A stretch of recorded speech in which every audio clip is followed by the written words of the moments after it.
queria primeiro que Maria Paula pudesse se apresentar para quem não a conhece ainda aqui.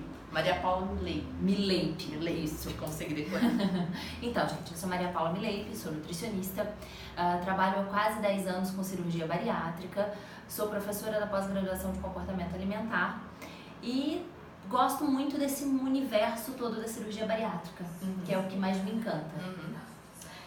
Então, assim, hoje, para quem não conseguiu ver os nossos posts, tanto da Maria Paula quanto o meu, a gente vai falar sobre cirurgia bariátrica. Nós queremos que vocês mandem perguntas pra gente. Algumas a gente vai conseguir responder na hora, outras a gente vai deixar um pouquinho pro final. Tô até aqui com o meu caderninho para poder anotar. Só pra gente poder manter uma certa sequência aí na live de hoje. Acho que a primeira pergunta, né, que eu acho que é a mais comum que se faça. Quem deve fazer cirurgia bariátrica do ponto de vista, inclusive nutricional e médico? Sim, a gente vai sempre se pautar pelas indicações dos guidelines, que é eles que nos guiam para poder fazer isso. Gente, primeira coisa, vamos pensar em IMC. O IMC acima de 40, o paciente pode fazer a cirurgia bariátrica porque o risco de ficar obeso, segundo os guidelines mais atuais, é maior do que o risco da cirurgia. Tá? O primeiro ponto. Segundo então, ponto, tem um risco da saúde maior do que o risco que a cirurgia porventura pode correr. Exatamente. Outro ponto importante que a gente tem que levar em consideração é aquele IMC que está entre 35 e 40. Esse IMC ele precisa de ter algumas comorbidades para poder ir para a cirurgia. Tipo, ovário policístico, apneia do sono, dislipidemia, diabetes, porque são doenças que estão ligadas à obesidade e dificultam o processo de saúde. Então eles podem ir também, mas precisa ter um laudo do médico assegurando que eles têm alguma dessas patologias. E o IMC de 30, que é aquele menor, ele precisa ter uma das comorbidades sendo grave. Então, por exemplo, se ele tem um problema cardíaco grave e o cardiologista escreve que isso é grave, está vinculado com a obesidade, sim, ele pode fazer cirurgia. Se torna um candidato. Se torna um candidato para fazer cirurgia. Outra coisa importante que a gente tem que pensar é a idade. Os pacientes mais comuns, né, que a gente vê a faixa etária mais comum entre 25 e 60 anos, mas eu há pouquíssimo tempo atendi uma de 74 anos que estava bem, mas a obesidade estava acarretando problemas, ela precisava fazer cirurgia. É uma margem margem grande, né? E aí a gente pensa nos adolescentes, né, que a gente vê abaixo de 16, com 16 anos, eles podem fazer, mas são cirurgias onde o risco de vida é muito grande, né? O risco de se manter obeso é muito grande e a cirurgia se justificaria por conta disso. Precisa de um respaldo da família muito grande, de um responsável que dê a mão para esse adolescente e vá fazer a cirurgia. E que não é tão simples assim. Que não é tão simples. E uma coisa clínica, tem que fazer um raio-x de epífise óssea, para ver se já consolidou. Se não consolidou, ele não cresceu o suficiente, não dá para fazer ainda. Isso justamente pela absorção de nutrientes? Exatamente, exatamente. O paciente desnutre. Não tem como. Não tem como, ele vai desnutrir. Que eu acho que isso é uma coisa importante, às vezes, da gente ter essa noção que quando a gente fala de cirurgia bariátrica, quando a gente fala de obesidade, tem muito preconceito envolvido, né? Então, seria uma forma mais fácil de perda de peso. E eu sempre brinco que quem convive com alguém que já fez a cirurgia ou minimamente conhece alguém, sabe que de fácil não tem absolutamente nada. Não né? mesmo. Eu acho que muito pelo contrário. E até a ideia da live hoje também foi pra gente conseguir desmistificar um pouco, assim, é quando muitas vezes isso eu vejo muito aqui no consultório, e eu acredito que você também, que quem faz uma cirurgia bariátrica é quase um desmérito nesse mundo fitness, né? Nesse mundo de foco, força e ferro, né? Alguma coisa do gênero. É até desmérito. E é uma cirurgia que tem indicação para muitos pacientes, alguns de risco de vida. É uma cirurgia que salva vidas, fato, né? E ela precisa ser bem indicada. Eu acho que ela ganha esse desmérito pela banalização de algumas pessoas e por essa coisa do imaginar que isso é muito simples de fazer, né? O paciente tem essa sensação também. Quando ele vem no primeiro momento, ele fala, beleza, eu vou fazer uma cirurgia, não vou sentir mais fome, vou poder comer o que eu quero, eu vou ficar magro para sempre. E não é isso que acontece. A Paula tem uma frase que, na verdade, eu conheci a Paula no dia que o Rafael Marques veio aqui fazer a live, para quem não sabe, meu marido. O marido de Paula, Rafael. E na hora que nós terminamos a live, que nós estávamos conversando, o Rafael mencionou uma frase que você sempre diz, que com relação à cirurgia bariátrica, que eu achei sensacional, que é cirurgia bariátrica não é vacina contra a obesidade. É mais uma forma de tratamento, é uma excelente forma de tratamento quando bem indicado, mas não é uma vacina. Há o risco dele reganhar peso depois da cirurgia. E que é um percentual bem alto. Bem alto, bem alto. Com a experiência no consultório, eu vejo que mais de 50% deles reganham peso. Ou seja, é um valor muito alto, né? Muito alto. Na literatura, uns 25%.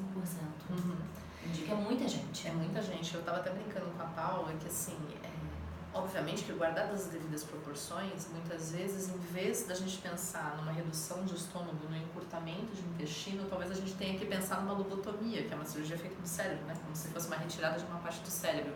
Por quê? Peso, a relação que a pessoa tem com a comida, né? A forma como ela se relaciona com os seus sentimentos e a maneira como ela coloca isso frente à comida e frente à vida, inclusive, é o que realmente faz a diferença. Exatamente. No final das contas. Exatamente. É claro que a cirurgia, que é justamente o que a gente está falando aqui, muitas vezes é uma porta, é o início de uma possibilidade do ganho de saúde para alguém que já perdeu a saúde. A gente está falando aqui de casos mais extremos de obesidade. A gente não está falando daquela pessoa que tem 10 quilos acima do seu peso dito ideal. Dentro daquilo que ele imagina. Né? Exatamente. A gente está falando de pessoas que muitas vezes têm 40, 50, 60, 100 quilos ou mais. Exatamente. Que tem dificuldade para amarrar o cadarço do sapato. Que não consegue... Eu vi isso ontem num documentário. Ela não conseguia andar de bicicleta com a filha, sabe? Tirar as rodinhas da criança. E isso, sim. Né? E aí, perante essa frustração de não conseguir tirar a rodinha, o que faz? Come. Sim. Porque só sabe lidar com as emoções, ou a maioria deles lida melhor com essas emoções comendo. E de repente não pode comer mais, porque a cirurgia mecanicamente impede isso. E aí? Esse é um ponto que é importante. Do ponto de vista nutricional, da nutricionista, né? Como vocês lidam com esses pacientes no pós-operatório, nesse momento? Porque o reservatório já não é mais o mesmo, né? O tamanho do estômago já não cabe mais.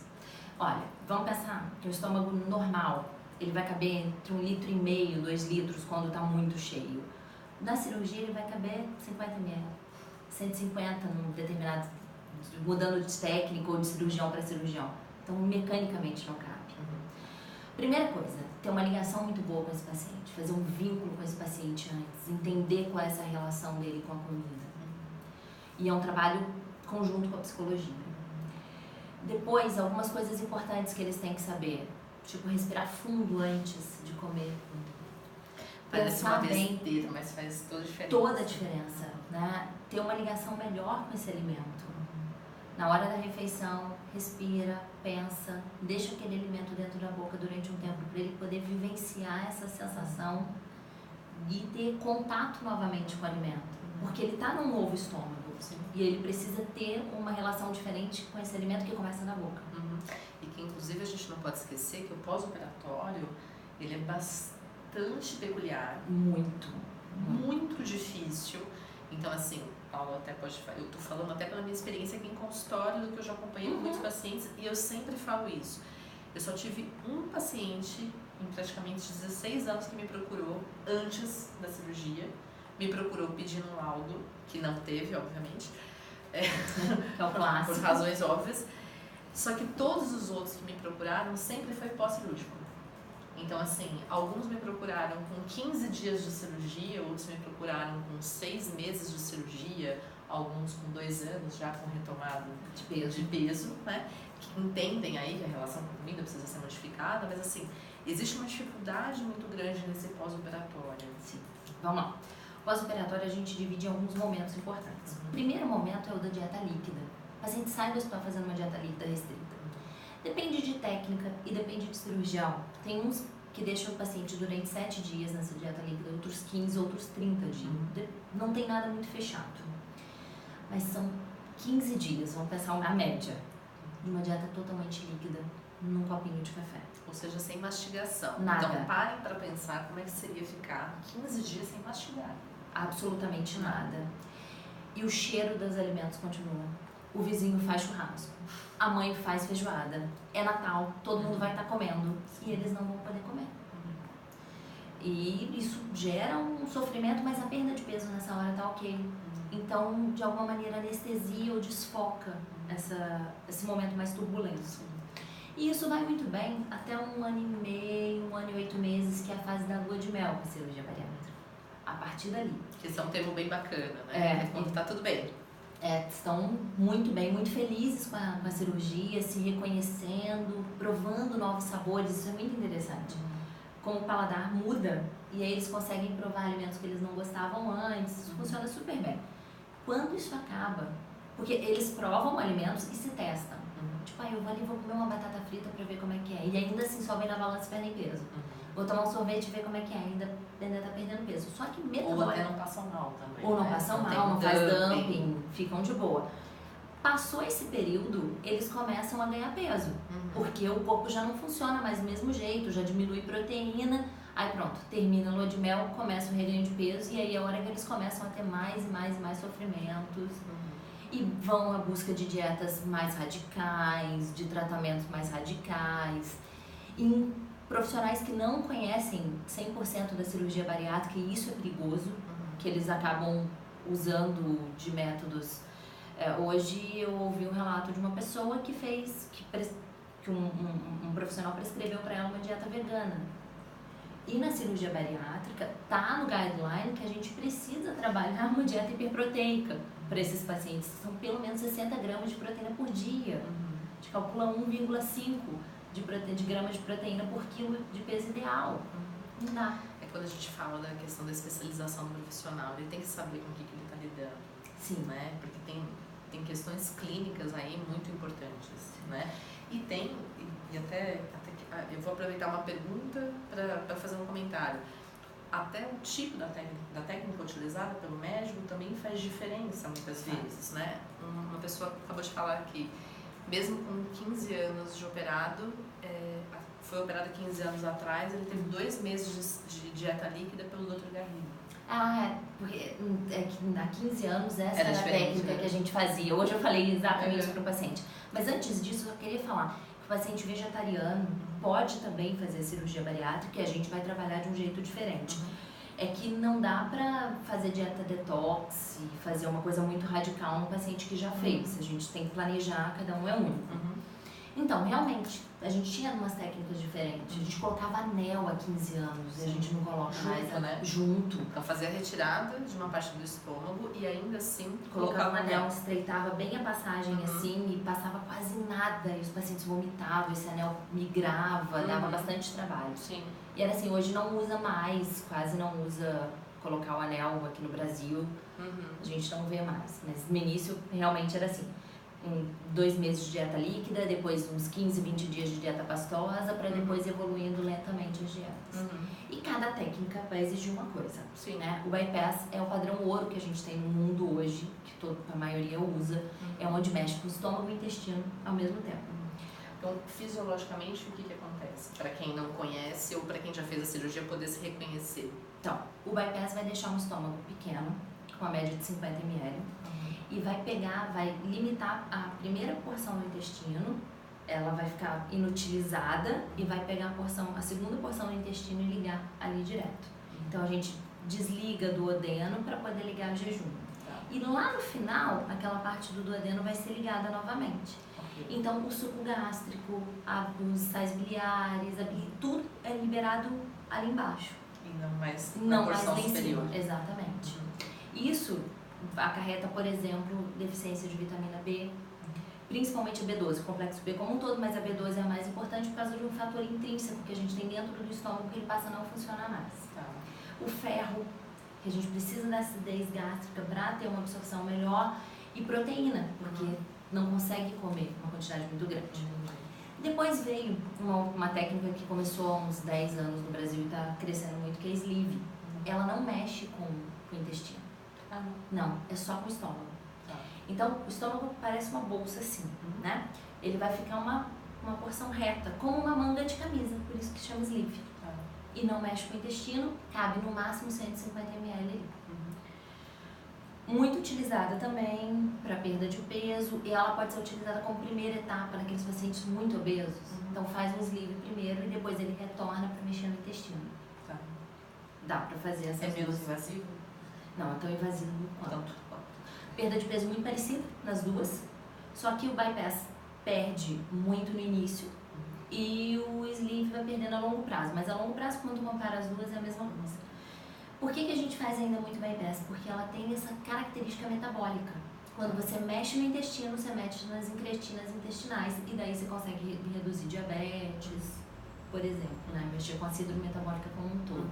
Ou seja, você tem uma resposta melhor metabolicamente do paciente, além da questão do peso. Exatamente. Fisiologicamente, ela metabolicamente é quase que instantâneo.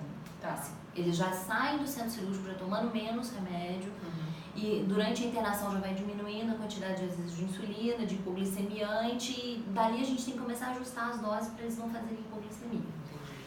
E da relação com a comida, o que você percebe nesses pacientes? Então, vamos lá. No bypass... Vamos sair da parte teórica. Vamos sair, assim. Vamos falar com o coração agora, que é a parte que eu mais gosto. Exatamente.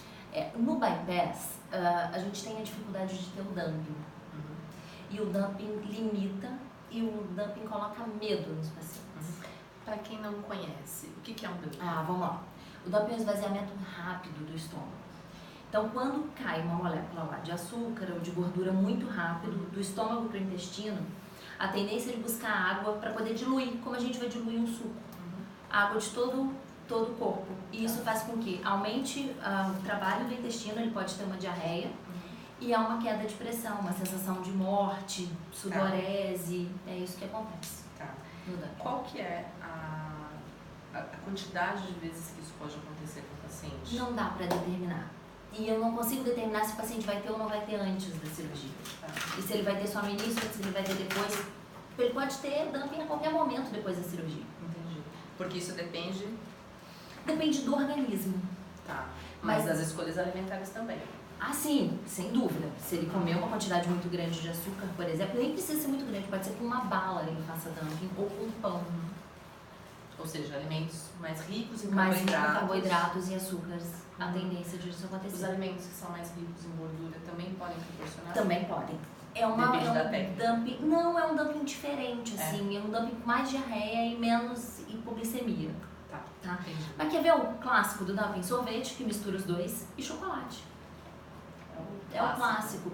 E por que esses dois alimentos? Dois alimentos estão ligados intimamente com o prazer. E normalmente eram os alimentos de predileção antes da cirurgia. E aí, quando eles se deparam que não podem mais comer, eles comem ainda assim, mesmo sabendo que vão passar mal e programam isso. Então, bem, hoje eu tô a fim de tomar um sorvete, eu vou na Bátio, por exemplo, e vou tomar, vou sentar, vou esperar passar, vai demorar de 20 minutos a 2 horas, e depois vai passar. Ou seja, a gente está falando aqui mais do que a questão de você escolher um alimento, de você entender a tua relação com a comida. A gente está falando de alimentos que são prazerosos, porque sempre serão. Sempre serão, para a maioria das pessoas. Para a maioria das pessoas, a não ser que não seja por predileção, alguém que não goste. Exatamente. Né? Mas o que acaba acontecendo, isso é uma coisa que eu vejo muito aqui no consultório. Pacientes pós-cirurgia começam a criar formas de burlar as dificuldades, seja do dumping, seja da quantidade de alimento que suporta dentro do estômago, dentro do estômago. Se a gente for parar aqui para dar para vocês exemplos das mirabolantes, eu já tive paciente com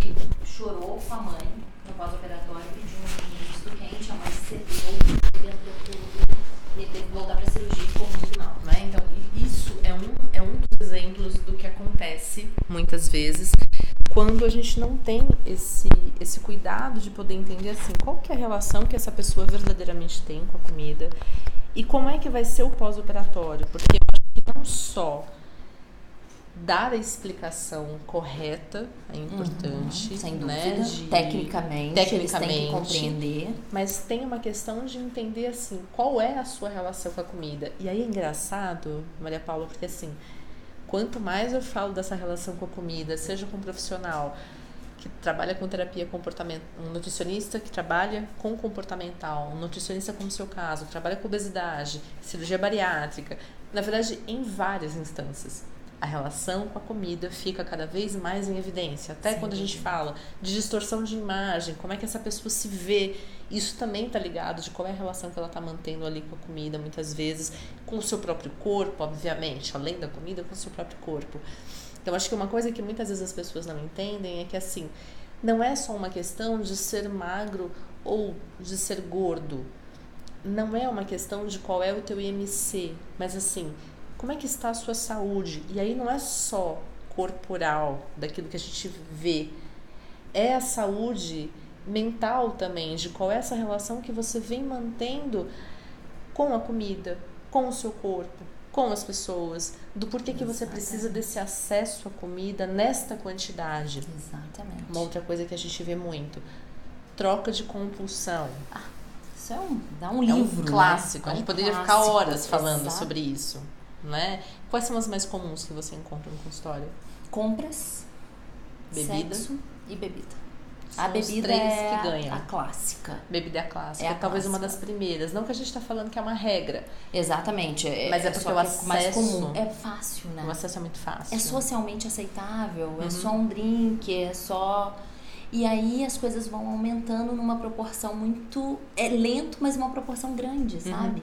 É um dia um drink a mais, uma taça de vinho, aí ficou meio tonta, gostou da sensação, é uma sensação parecida tipo quando comia, e isso vai crescendo. E o que eu digo para os meus pacientes é o seguinte, ninguém nasce com uma estrela na testa para dizer que vai desenvolver ou não vai desenvolver.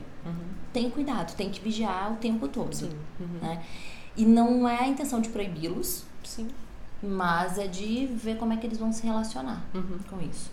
Porque tem uma coisa muito característica da cirurgia, que eles não conseguem comer grandes quantidades de uma vez só. Mas eles conseguem de pouquinho em pouquinho. Então eles vão ali no meio da tarde e comem um amendoim, depois comem um biscoito, depois vão comer um pão, um biscoito novamente, aí tomam um pouco de refrigerante, aí tomam um café com açúcar, quando vê é uma densidade calórica grande para o metabolismo que já está alterado. E eles continuam tendo essa relação meio difícil com a comida, sabe?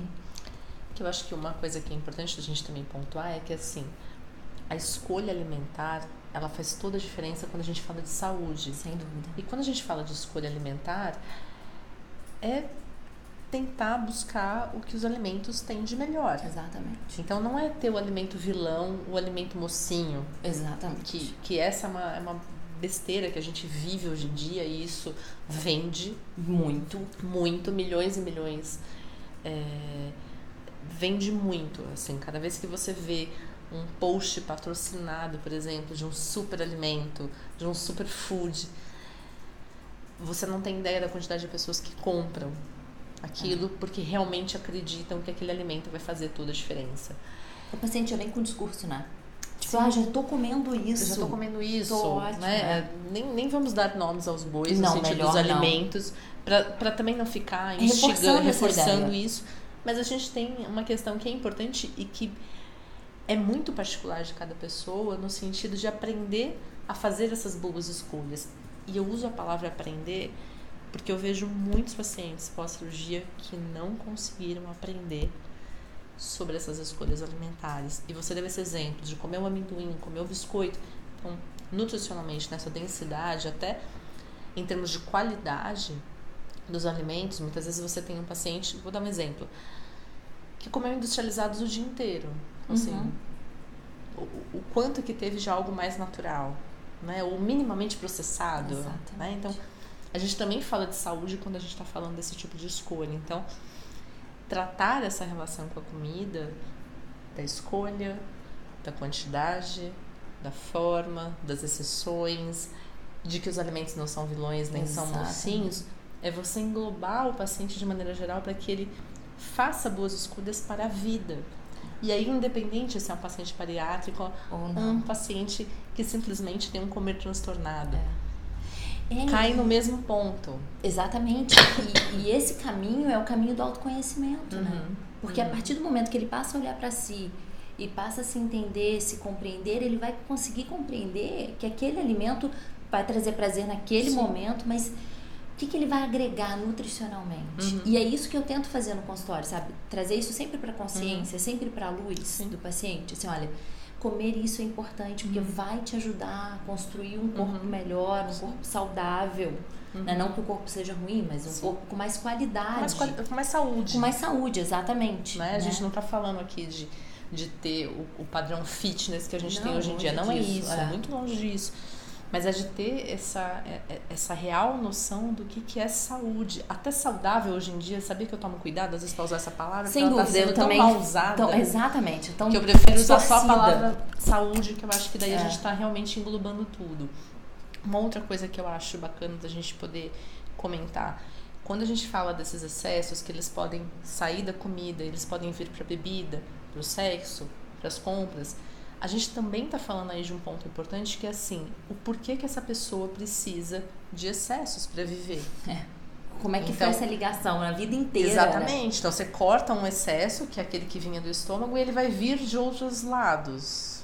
Então, peraí, talvez a gente tenha que entender esses excessos e não só a comida em si, não só a qualidade do alimento, né? É assim, eu digo que o paciente pode fazer a cirurgia bariátrica quando ele está indicado, mas cada um tem seu tempo. E aí, às vezes, esse tempo ele fica maior para a compreensão desses excessos. Sim. E precisa do trabalho da psicologia muito próximo. Sim. Para que ele se entenda, se compreenda, para poder ir mais pronto para a cirurgia. Sim. Fizeram uma pergunta aqui. Essa live vai ficar no ar, ela vai ficar 24 horas no ar. Minhas leve, é isso? Sleeve. Queria saber um pouco mais sobre o sleeve. Tá bom, vamos falar sobre o sleeve. Então, ela só não disse o que ela gostaria de saber especificamente, mas a gente fala de novo sobre o sleeve um pouquinho mais. O sleeve é aquela técnica da manga de camisa que eu falei. A desnutrição dele ou o déficit nutricional é um pouco menor. A gente precisa ficar observando esse paciente ainda assim.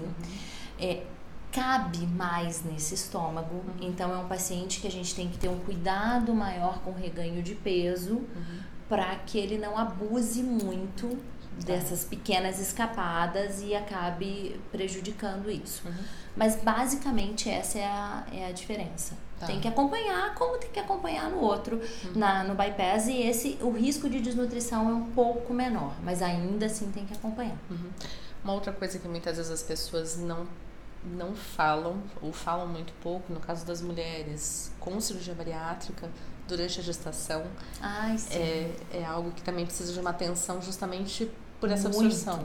Muito, tanto para ela quanto para o bebê e para essa relação que ela vai criar com a comida junto com esse bebê ali dentro, né? Então, o indicado é que ela fique grávida uns 2 anos depois, que quando estabiliza a perda de peso, beleza, ele já chegou, e aí a gente consiga programar essa gestação. A gente aumenta os polivitamínicos e a gestação corre numa boa. Habitualmente as crianças têm o peso normal. Mas tem maior risco de se tornar obeso? Teria pelo ambiente, né? Se não foi modificado, se os hábitos não foram modificados, sim. Mas do contrário, não. E o corpo sempre utiliza as reservas da mulher para a criança. Então, a criança sai sempre ok. É difícil você ter um caso em que você tenha dificuldades. Ocorrem, mas eles são um percentual bem menor. A Thais fez uma pergunta. Muitas pessoas chegam a ganhar mais peso só para poder fazer a cirurgia, para ter indicação? Acontece, né? Porque é o sonho da mágica, né? Acha que vai deitar naquela cama, quando acordar já acorda magro, e não é isso. Não. Né? E aí, por causa de um sonho, faz qualquer coisa, não mede as consequências e até ganhar peso para isso. E infelizmente, como em qualquer outra profissão, a gente tem profissionais e profissionais. Então, exatamente. Alguns médicos, como alguns arquitetos, como alguns psicólogos, como alguns engenheiros, às vezes fazem algumas coisas que não são tão bacanas assim em termos de liberação para cirurgia, né? E também a gente não pode negar que tem alguns pacientes que engordam antes de procurar o médico. Exatamente. Também Já tem isso. passam a ideia de eu vou fazer, vai ser a coisa mais Sim. fácil e agora eu vou aproveitar para me despedir. E despedida é um outro assunto que a gente pode falar. Sim.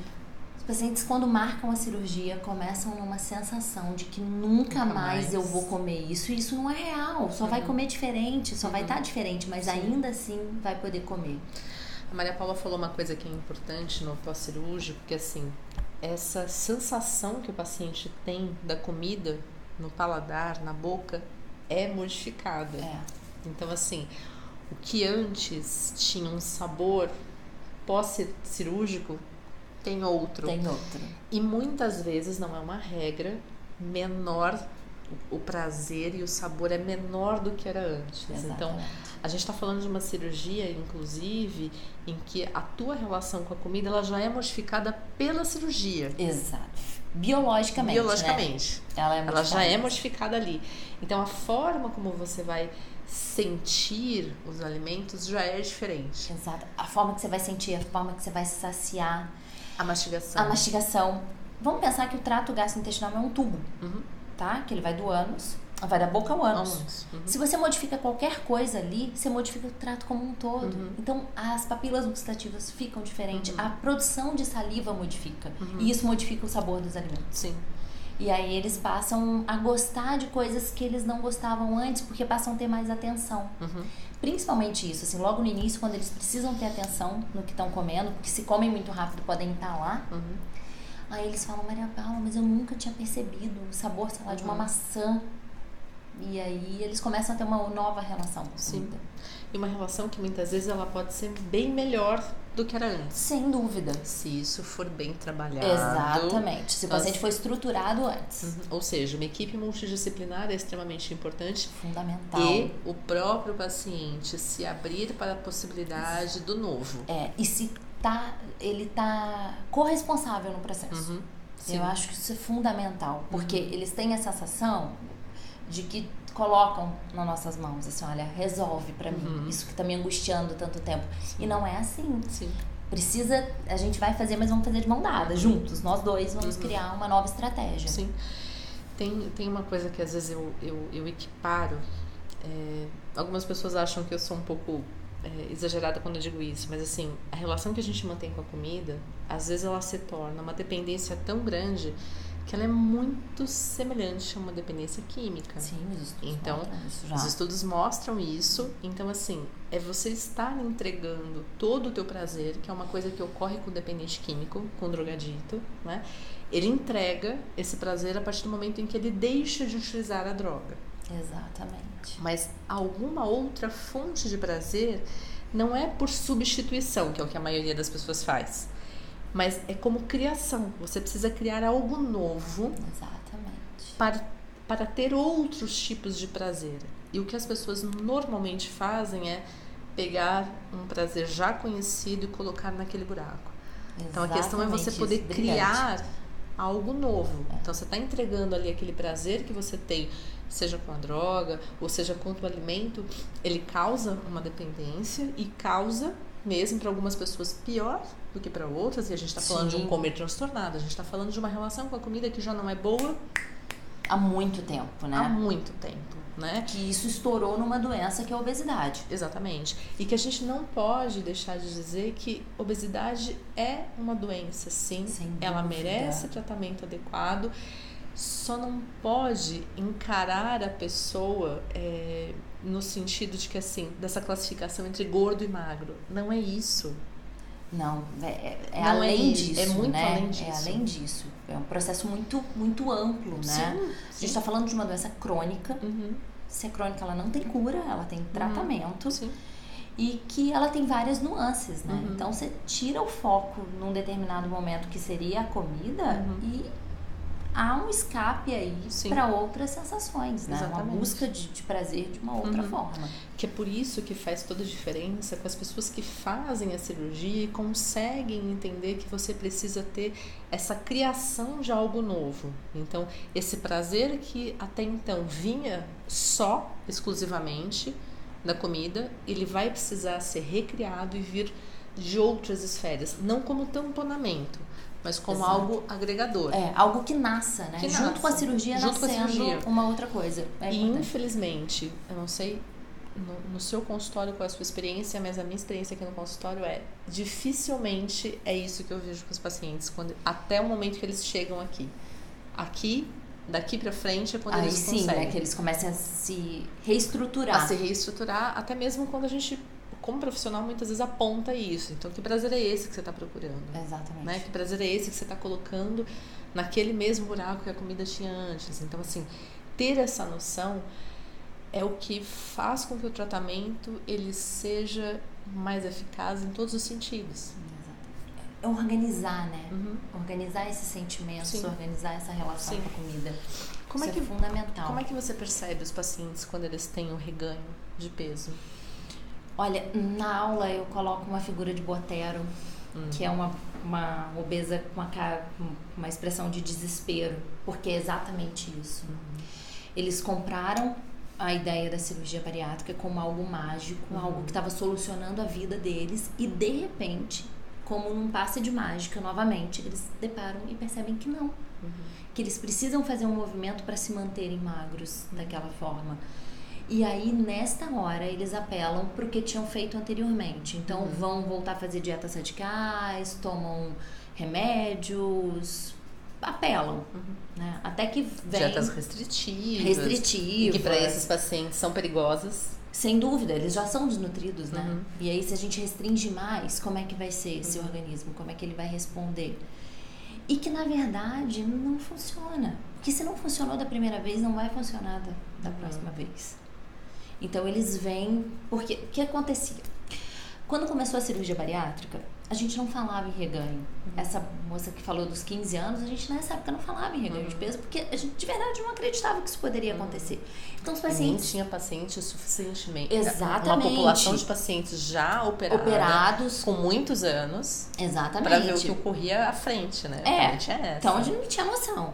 Então, esses pacientes voltam com pesar e entendendo melhor. Agora, os pacientes que operam agora, sabendo que há esse risco, e quando voltam reganhando peso, eles voltam muito mais tristes, muito mais, com um pesar muito maior e com a sensação de fracasso. E aí é uma sensação de fracasso muito grande. Porque fracasso, frustração. Exatamente, é um fracasso de uma vida inteira e fracasso da solução mágica. Sim. Então eles vêm com muita dor. E aí qual é o papel do nutricionista nessa hora? Acolher, sem julgar. Sim. Acolhe, traz pra perto e aí a gente constrói junto um novo plano, uma nova maneira de lidar com essa... Porque julgamento socialmente já tem um monte, exatamente. Né? Não precisa de mais alguém para fazer isso. Não precisa. Ainda mais sendo profissional da área de saúde. Exatamente. Muito pior. Fizeram uma pergunta aqui, Maria Paula. Vamos ver. Tem várias estratégias antes da cirurgia ser uma última opção. Sem dúvida, tem. Deveria ser sempre isso, né? Deveria ser, mas a cirurgia... Eu só quero enfatizar aqui, a cirurgia, ela existe e ela funciona. Quando muito bem indicada. Então, quando indicado, vale a pena. E tem inúmeras outras estratégias. O trabalho conjunto da nutrição e da psicologia é uma super estratégia. A gente trabalhando o comportamento alimentar de uma maneira mais forte. Sim. E aí funciona muito bem. Tanto antes da cirurgia, durante e pós. E pós. Né? É um processo. Exatamente. Acho que isso é importante ficar claro. A Thais está dizendo assim, trabalho com esses pacientes no pós-operatório imediato e vejo que essa nova dieta em si, em tomar 20 ml de líquido a cada 30 minutos, já gera uma ansiedade, uma mudança brusca, sem preparo psicológico, sem dúvida. Sem dúvida. É justamente o que a gente estava dizendo, é você entregar todo aquele prazer imediato, a mastigação. Então, pare para pensar como é que seria ficar 15 dias sem mastigar. Já começa por aí. Exatamente. Qualquer uma dessas dietas da moda, detox, não sei das quantas, de líquido, normalmente não passa de 3, 4 dias que a pessoa já começa a sentir falta da mastigação. Porque é algo fisiológico. Exato. Então, assim, é você saber que vai ser dessa forma. Vai doer. Vai doer, vai ser difícil, mas que faz parte do seu processo, né? Se houve essa indicação da cirurgia, se houve o seu querer também ali, você tem que estar totalmente comprometido com o processo. Você usou uma palavra, Maria Paula, que eu acho que é muito importante. Esse colaborador, né? Ele tem que ter uma cooperação. Exatamente, da corresponsabilidade. Da corresponsabilidade, né? Exatamente. Então, sejam dos profissionais, em orientações de como é que é. Não é aterrorizar, não é isso, Exatamente. mas é dizer a realidade. Exatamente, sem aterrorizar, né? Sem pânico, tipo... tem algumas pessoas que falam, o paciente entra no meu consultório, eu quero fazê-lo desistir da cirurgia. Não, não é isso. Se a cirurgia está indicada, ela está indicada. Agora você tem que se mostrar disposto e trazer a realidade para o paciente, de que vai doer, de que vai ser desconfortável, de que as pessoas vão continuar comendo na frente dele e que esse prazer não vai vir da comida, de onde que a gente vai buscá-lo. Sim. Você falou uma coisa que é interessante, que eu vejo muito aqui no consultório, das pessoas comerem na frente. Inicialmente as pessoas param. Sim. Por respeito. Né? Algumas, né? Tem paciente que família compra pizza no dia seguinte. Mas com o tempo as pessoas também vão entendendo que aquele paciente ele já está adaptado. Exatamente. E nem sempre tá, né? E nem sempre ele tá. E ele se depara com um drogadito. Sim. Que vai ver alguém fumando e ele não vai poder fazer. Exatamente. Então, tem essa questão, então não é só a ingestão da comida, mas é o que a comida socialmente representa. Exatamente. Então, um outro exemplo que eu vejo bastante aqui no consultório, a ida a um restaurante. Nossa, pode ser uma tortura para um deles. Pode ser uma tortura, né? Então, assim, você pede exemplos típicos, só para quem nunca teve contato para entender. Você pedir um prato de comida, você não consegue comer desse prato de comida. Não, logo no início... Não. E dependendo do restaurante, se for aqueles restaurantes lá italiano que vem aquelas porções gigantescas, imagina, eles talvez vão ter que pedir comida de criança. Tanto é que eles têm uma carteirinha. Pra quem não sabe. Eles têm uma carteirinha para comer em restaurante tipo self-service, que eles conseguem pagar menos porque a quantidade é muito pequena. E daí mais acaba ou menos não sendo 200 gramas. justo Exatamente o preço. Pagar o valor que uma pessoa que tem uma capacidade maior de ingestão teria. Então, assim, até esses eventos sociais, por quê? Porque comida também faz parte da nossa relação social, da celebração. Sim. A comida, a bebida, então tudo isso vai estar alterado. Então você vai ser chamado, um exemplo, você vai ser chamado para um jantar ou para um happy hour e que talvez às vezes você não consiga comer naquele lugar. Não. Ou não consiga comer na quantidade que todas as pessoas comem, ou não consiga simplesmente saber que assim, a comida não é o mais importante. E algumas dessas situações, para alguns desses pacientes, fica muito direcionado, que só vão para poder comer. E se isolam. E começam a sofrer. Ou vão, esquecem por alguns momentos da cirurgia e comem como se não tivesse feito. Aí passa mal perante todo mundo. E aí é algo constrangedor e pronto, não vai mais.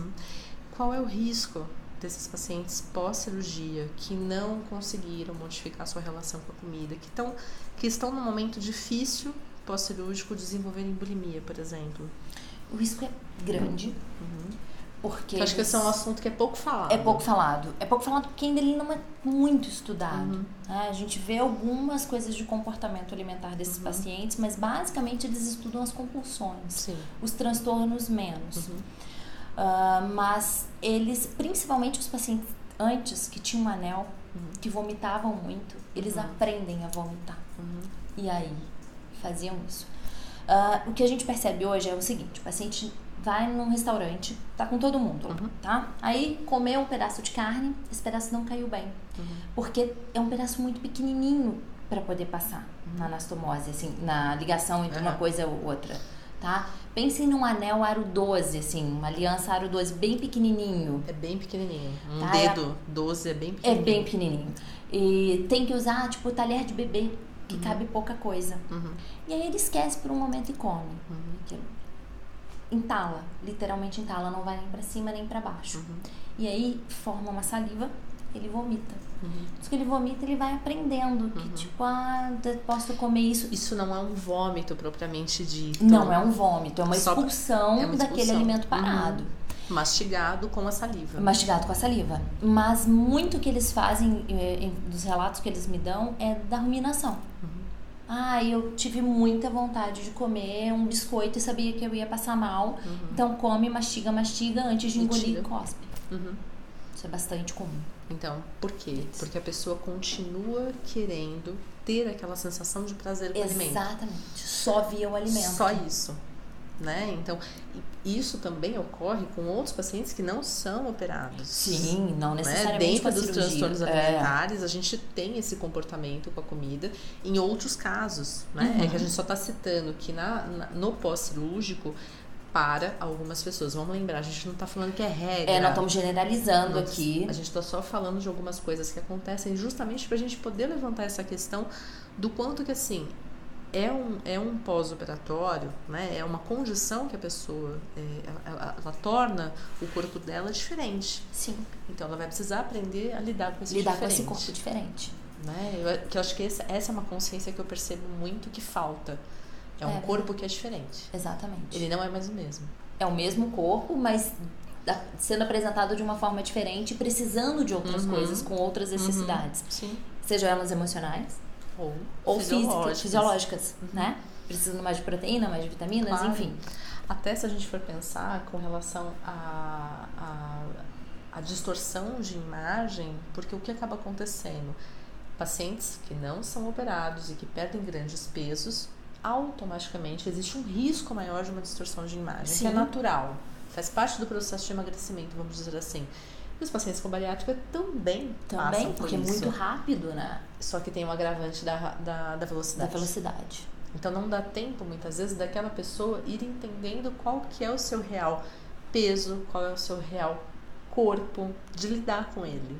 Até no centro de equilíbrio, sabe? Exato. Com coisa muito simples assim, eles não conseguem perceber. Existe um exemplo que eu sempre dou. Algumas pessoas, às vezes elas batem nos móveis da casa. Exatamente. Sempre porque cada casa tem uma formação de móveis, de distância e tal.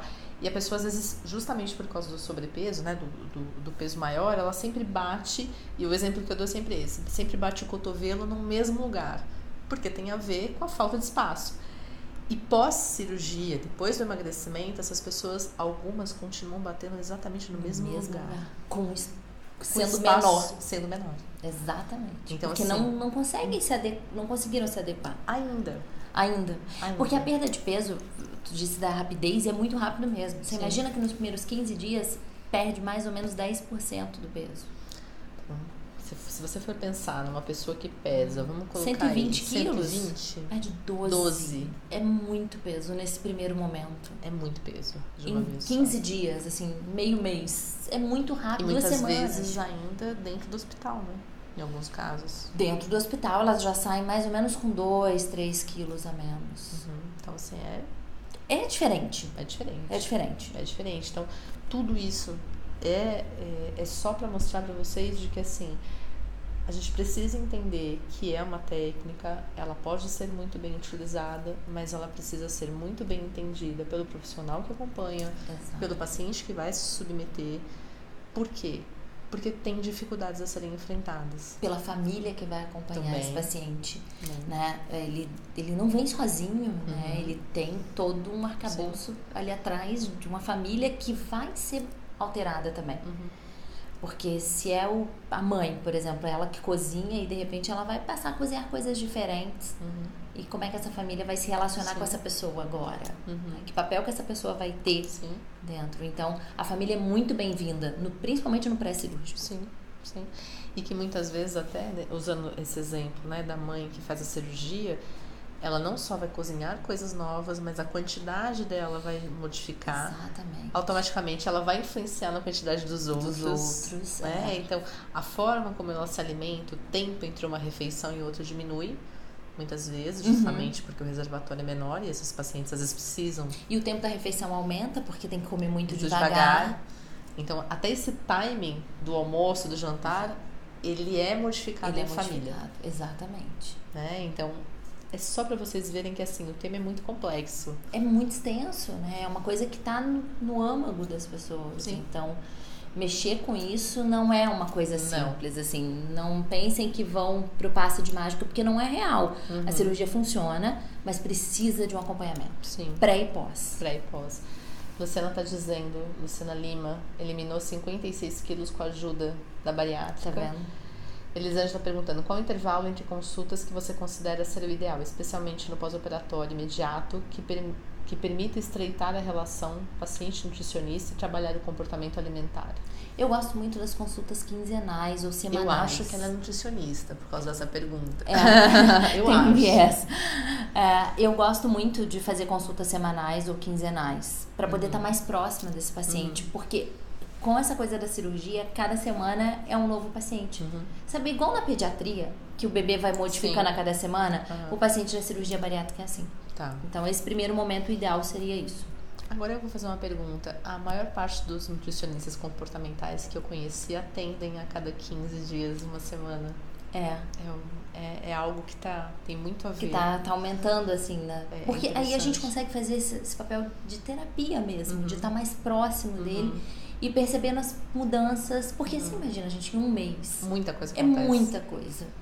E nos pacientes que eu não consigo fazer isso, eu troco o telefone, deixo um e-mail aberto. Sim. Tem que montar um canal de comunicação. Tem que estar próximo desse paciente de alguma forma. Sim.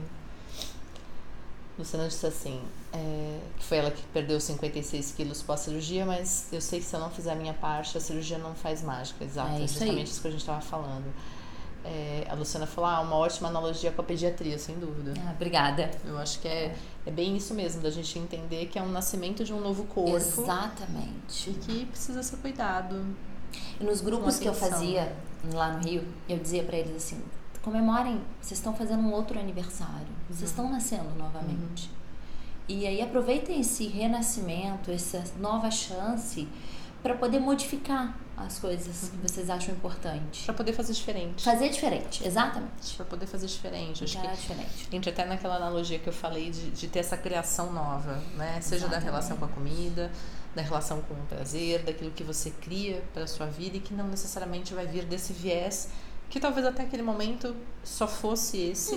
Por desconhecer outros. Por desconhecer outros, às vezes por falta de consciência, né? Infelizmente, se a gente for pensar socialmente, a gente tem uma relação com a comida, uma relação com o corpo que está cada vez mais adoecida, né? E eu brinco que cada vez que eu abro a minha timeline, por mais que eu a limpe, o Instagram ainda me mostra muita coisa que eu não gostaria de ver, né? Então, assim, a gente recebe esse bombardeio o tempo inteiro. Então, se resguardar disso, de ter essa capacidade crítica, de olhar e falar isso serve para mim, isso não me serve, e de excluir mesmo, né? É muito importante para que você consiga ter saúde até nas mídias sociais que você utiliza, até de entender qual que é esse corpo que ele traz saúde. Que não necessariamente é aquele corpo padrão, né? Atlético.